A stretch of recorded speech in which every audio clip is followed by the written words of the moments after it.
Welcome to the channel.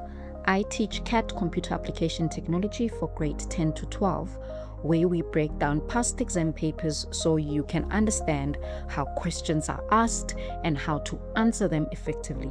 If you want to pass your exams with confidence, watch this video.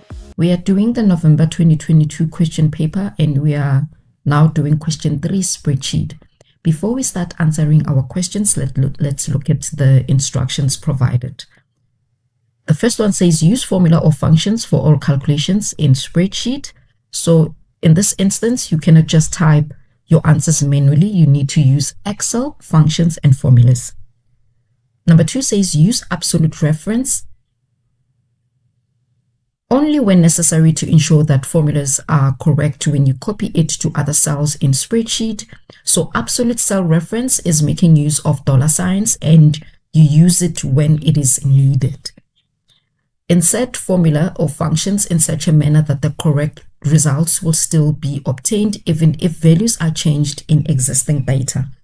So your functions must update automatically even when the data is changed. And then the last one says should you need to use building blocks, use the space allocated for this in the spreadsheet data file. So just in case you want to break down your calculations, just use the empty space provided in the data file.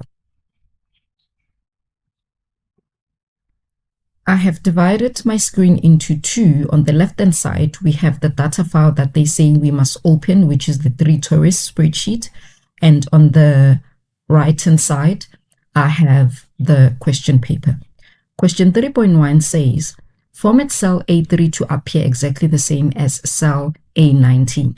So we're going to go to our data file with the A3, it's this one.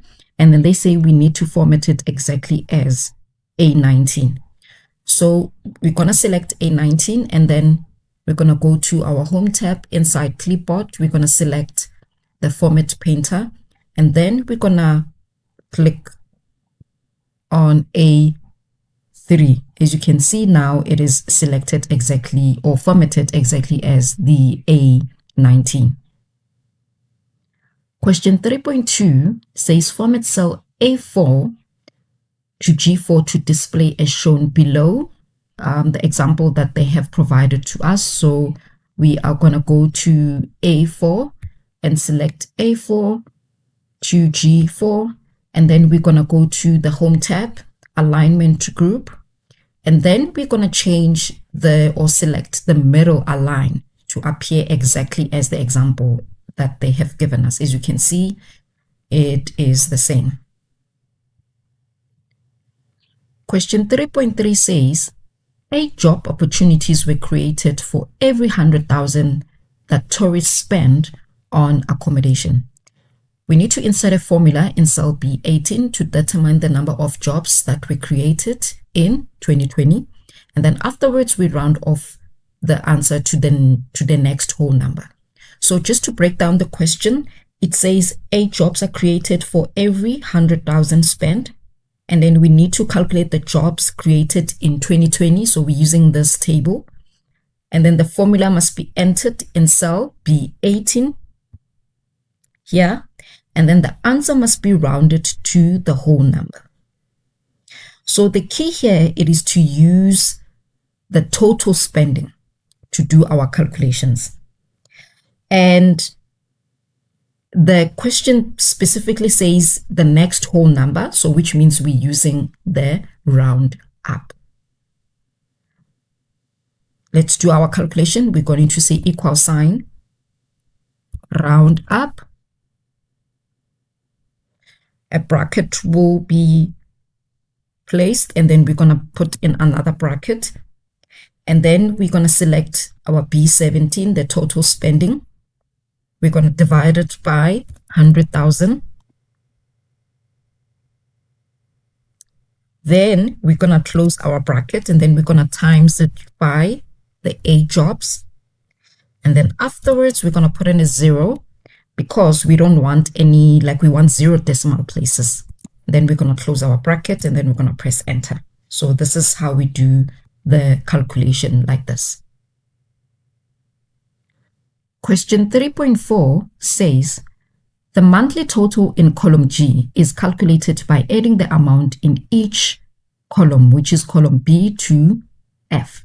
If a cell in one of the columns is empty, the cell in column G must also be empty. And then we need to insert a combination of function in cell G to display the total spending for the month January, to which we leave the cell empty if any data is missing in that row. And then afterwards, we copy the function down to cell G6 to G16. So the first thing that we need to do is we're doing our calculations in column G. So there's two things that we need to do. We need to check if any cell in B5 to F5 is empty. And if any of those cells is empty, we must use a function called COUNTBLANK. That is the first one. The second one is if cell containing numbers, we need to add them. And then we're using the sum function. So in this instance, we're using the nested logical function. So we're going to start by saying equal sign if COUNTBLANK. If one of these cells are empty,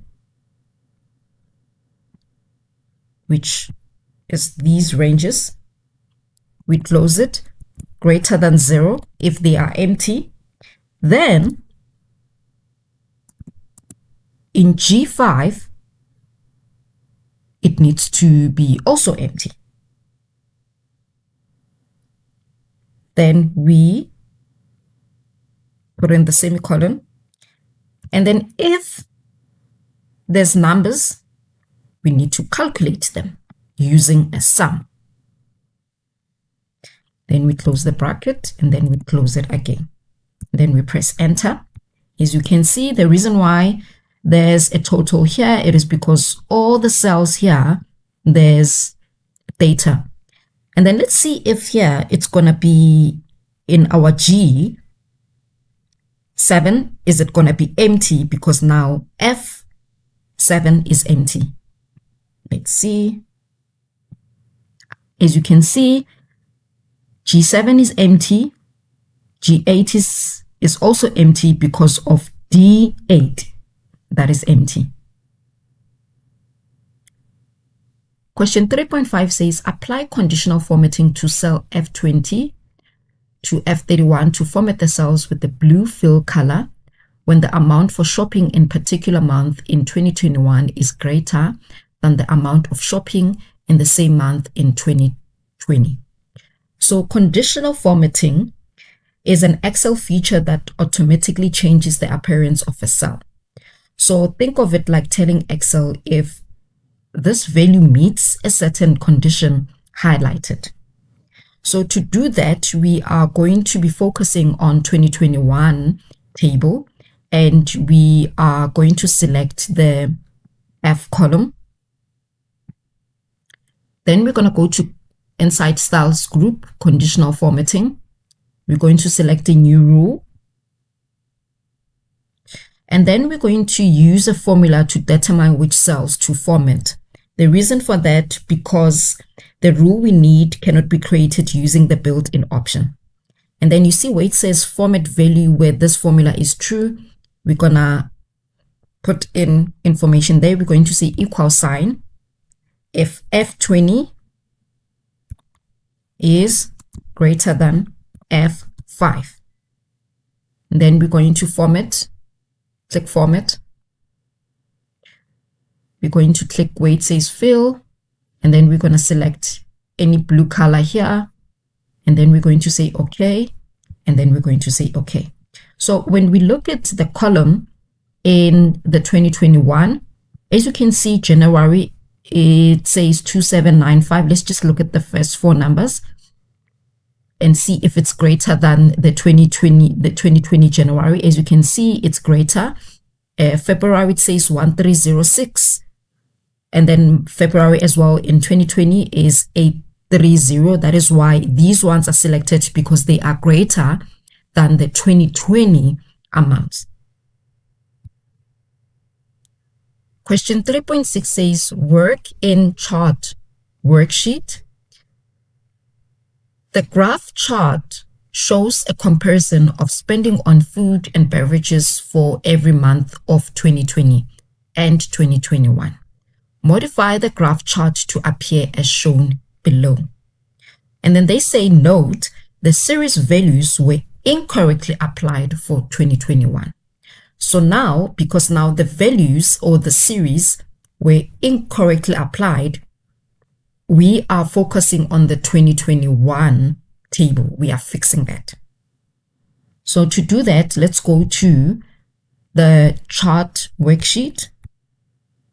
And then we're going to click inside our graph, right click, and then we're going to select where it says select data. And then we're going to look at the legend entries. We're going to select 2021. Why? Because they say they are incorrectly applied. And then we're going to choose edit. Still series name 2021. And then let's look at the series values. They have selected the values D20 to D31. That is incorrect because we need to focus on food and beverages. We're going to click the arrow. Let's look at the D.